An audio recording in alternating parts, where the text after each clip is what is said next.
Boa tarde a todos. É uma alegria voltar a essa casa. Eu acho que eu vim aqui em 2023, uma sessão solene em defesa da família tradicional. Meu nome é Anderson Silva, sou conhecido como pastor Anderson Silva, casado com a Keila, 18 anos, minha esposa. Fica de pé. Minha lindona. Meu filho primogênito, Paulo. Somos pais de 4 meninos. 2 são diagnosticados autistas, um nível 3 suporte e um nível 1 de suporte. Por causa deles, as professoras e os terapeutas sempre desconfiaram de mim e ficavam cutucando minha esposa. Eu falei, depois de 40 anos, e a dificuldade do diagnóstico adulto é o que os terapeutas e os profissionais chamam de masking, ou máscara. A gente sobrevive. Desceu para a arena, teve que matar milhares de leões, um por dia, e a gente vai, mesmo que não compreendendo totalmente os nossos comportamentos e relações, passando por cima. E depois de 3 anos de investigação, esses terapeutas fecharam o meu laudo e eu fui diagnosticado autista nível 1 de suporte.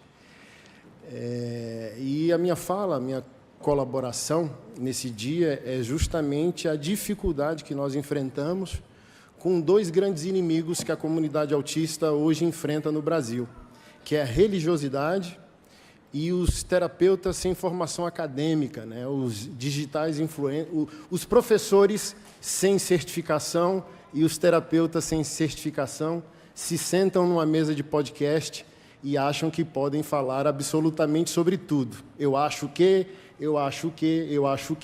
e vão gerando no subconsciente da nossa sociedade brasileira um folclore que impede toda a visibilidade da dignidade da pessoa com deficiência, não apenas o autista, mas qualquer outra neurodivergência.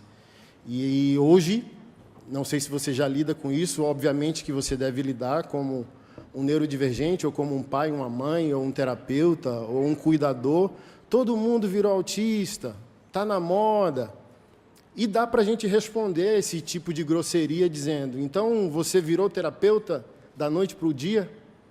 Se o autista virou moda, qualquer pessoa é autista hoje, então qualquer pessoa é psiquiatra hoje, qualquer pessoa é psicólogo hoje, qualquer pessoa num boom recebeu um certificado de coisa nenhuma e acha que por isso pode opinar nas redes sociais, gerando desinformação, que afeta diretamente o acesso às políticas públicas, porque isso fica, um vídeo viral de alguém num podcast, entra no subconsciente ali, e quando essa pessoa tem que lidar com uma pessoa neurodivergente, ela já acessa essa falsa informação, essa informação inverídica para ser capacitista.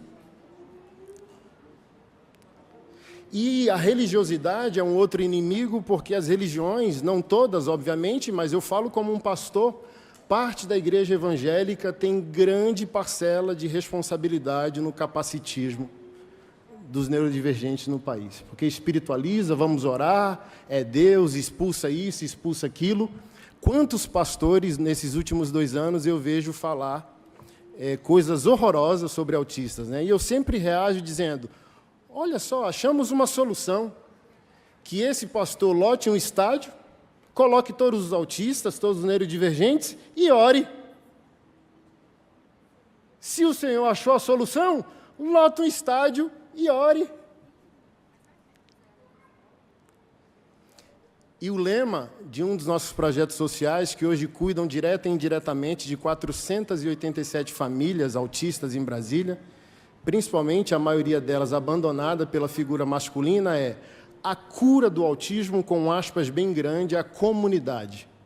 Nós não precisamos de cura, nós não precisamos de um bolsa aceitação, um bolsa misericórdia, a gente precisa que as pessoas se informem e vençam a sua ignorância.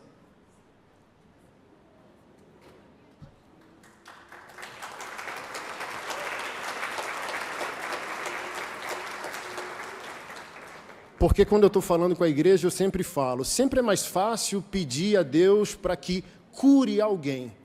Difícil é pedir a esse mesmo Deus que cure o seu caráter tão egocêntrico para te tornar um cuidador. Todos nós aqui, de qualquer religiosidade, conhecem a parábola do bom samaritano, sim ou não? Figuras centrais da religiosidade ali. Um levita, um sacerdote, que viu um homem sangrando e passaram direto.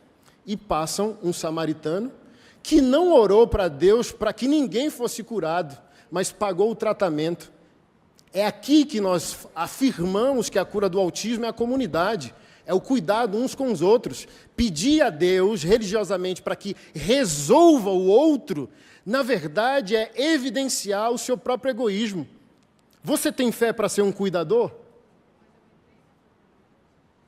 O Evangelho de Deus também diz que um paralítico que Jesus curou tinha 4 amigos. O que é mais fácil, Deus fazer um milagre na vida de alguém, ou Deus fazer um milagre no caráter de 4 homens que se tornam amigo de um paralítico? Quem quer ser amigo de um paralítico aqui?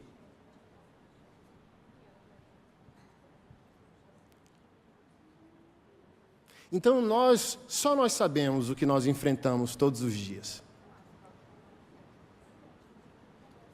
Eu postei referente ao meu diagnóstico e feliz. Aí alguns assim, os capacitistas evangélicos vieram como um efeito manada. Agora pronto, agora todo mundo é autista. Está feliz por causa do diagnóstico? Óbvio.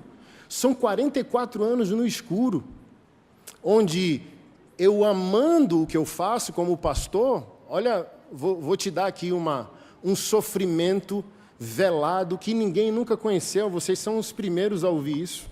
Receber pessoas para cuidar dessas pessoas espiritualmente, mas já em sofrimento por causa da relação.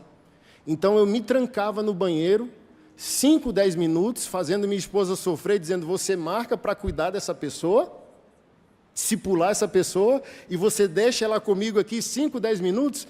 A pessoa não sabia, ela não sabia o quê? Eu me autorregulando para ter a capacidade de, quando eu chegar naquele encontro, a minha esposa já tenha feito o que eu não consigo fazer.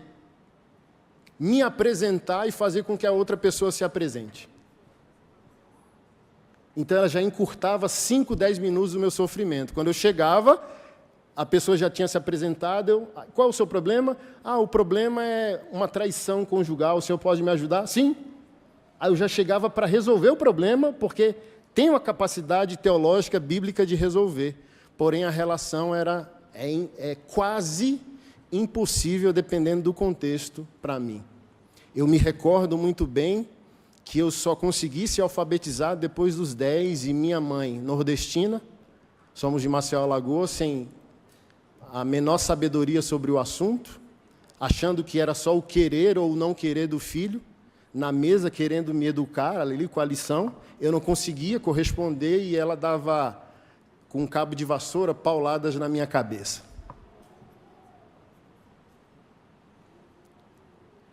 Para que você, hoje, feliz porque você consegue se perceber, alguém vem dizer: olha, é moda. É moda para quem não é moda para quem não cuida, é moda para quem não convive, é moda para quem não é um terapeuta. Imagina uma criança: ei, você não quer aprender a ler? E você recebeu uma paulada da pessoa que você ama na sua cabeça. E um belo dia, no centro da cidade, essa é a beleza do espectro. É uma variável de possibilidades individualizadas, não tem um autista semelhante ao outro. Um belo dia, no centro da cidade, lojas pernambucanas. Aí minha mãe: hã? Você leu? Não sei. Aquilo. Aí eu comecei a ler. Pode acontecer com um autista, como pode acontecer o oposto. Falava e para de falar, não falava e começa a falar. Então, se a gente tem alguma coisa a cooperar, pessoal, não espalhe desinformação. A gente tem sofrimento demais para administrar. Hoje mesmo, a cura do autismo é a comunidade. Eu ajudo as professoras em Brasília, dou suporte aos centros de ensino especial, mas uma disse, olha, não tem fralda e luva na minha escola, você pode me ajudar? Aí eu dou o meu WhatsApp, me chama lá. Então, dinheiro nem sempre a gente tem, mas força de vontade, coragem, amigos, sabe? Loucura para entrar numa batalha que vale a pena, a gente tem. E um vai cuidando do outro. Então, quem está espalhando desinformação, às vezes não quer se comprometer com quem deveria. E encerro, fiz aqui uma pequena anotação para finalizar a minha fala, fundamentando uma resposta a essas pessoas que dizem que é moda, que todo mundo é autista hoje. Como pode um filho gerar a si mesmo? As pessoas dizem que é moda e elas não conseguem perceber quem está por trás de um laudo, de uma investigação, de um diagnóstico, gente. Sabe? Médicos que se dedicaram anos a isso. Psicólogos, terapeutas que se dedicaram 3 anos à minha investigação. Como que existe responsabilidade nisso? 4 psiquiatras e 4 psicólogos. Como virou moda? Olha, eu acho que eu sou, você me dá um laudo aí. Eles acham que é assim. Essa é a fake news do momento. Eles acham que é assim. Vamos ali na padaria, você me vende um laudo que eu sou neurodivergente. Então, não existe um resgatado sem um resgatador. Não existe um aluno sem um professor. Não existe uma ovelha sem um pastor. Não existe um filho sem um progenitor. Não existe um avião em decolagem sem um piloto. Não existe uma refeição sem um cozinheiro. Não existe uma viagem sem um trajeto. Não existe uma pregação sem um pregador. Não existe uma obra de arte sem um artista. Não existe um parto sem um médico obstetra. Não existe um laudo psicológico ou psiquiátrico sem um médico psiquiatra finalizando uma pesquisa, uma investigação.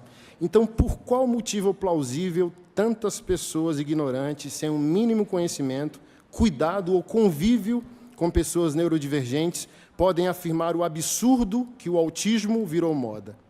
Quem pode diagnosticar a si mesmo? Meu conselho é, leia bons livros, converse com pessoas diretamente ligadas ao assunto, não viva de memes de internet, frases soltas em recortes de podcasts, de especialistas de coisa nenhuma. Seja responsável, seja cidadão, não espalhe informações inverídicas sobre assuntos que você não conhece. Isso prejudica as pessoas neurodivergentes, pois essas inverdades criam folclores sociais que prejudicam quem precisa de respeito, inclusão, rede de apoio, de acesso. Eu sou pastor e isso me habilita a ter opiniões fundamentais sobre medicina ou o candoblecismo? Não. Então não seja irresponsável. Suas mentiras podem destruir vidas. Isso não é uma brincadeira. Eu quero agradecer a presença de todos vocês, dos amigos que vieram, do vereador Ronilson, sua equipe. Agradecer a minha esposa, que há 18 anos me completa naquilo que eu não consigo ser e aquilo que eu não consigo fazer. Isso é comunidade. A partir da primeira, a gente consegue todas. Sem o diagnóstico do meu filho, que foi o primeiro diagnosticado, o João, nós não teríamos a casa do John. Sabe onde nasce esse sonho, desse projeto? Em 2018, minha esposa, por causa do abandono masculino, se nós tivéssemos dinheiro para criar uma pousada para o casal de pais de autista. E hoje a gente está aqui trabalhando, cuidando de quase 500 famílias. Eu quero agradecer a todos vocês envolvidos, engajados, e quero agradecer as pessoas que nos ajudam no nosso projeto, pastor Johnny, sua esposa Eliane, fica de pé vocês, professora Michele também, que tem sido uma peça fundamental.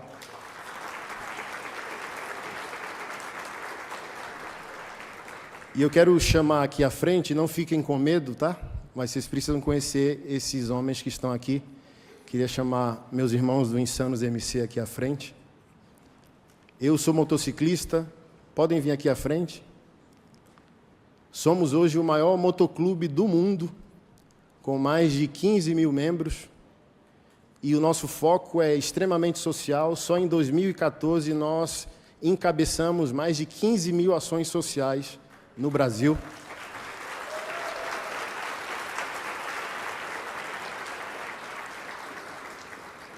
E o nosso vice-presidente, Bug, criou no ano passado o Insanos MC TEA. E em cada cidade que o Insanos MC tem uma divisão, nós temos uma bandeira de representação do autismo. Então, não sei em que cidade você mora. Se você for no Instagram e colocar IMC. Sua cidade, pode ser que exista uma divisão do nosso motoclube. Se existir, pode nos procurar pelo Instagram, que a gente vai resolver o problema que tiver que ser resolvido. Dá amparo o que for. Então, a gente mexe o mundo para cuidar de alguém. Então, eu, como pastor, digo, eu sou envergonhado, porque eu encontro nesses homens uma dedicação pública maior do que eu encontro nas pessoas de fé que deveriam imitar Jesus. Então, não fiquem com medo da nossa cara feia, é só a cara que é feia. Mas o coração é gigante. Onde tiver um problema, onde tiver um autista sofrendo, pode nos procurar e vai ser a nossa alegria servir, ajudar e cooperar com vocês. Obrigado. Vereador, vamos fazer uma foto aqui, por favor?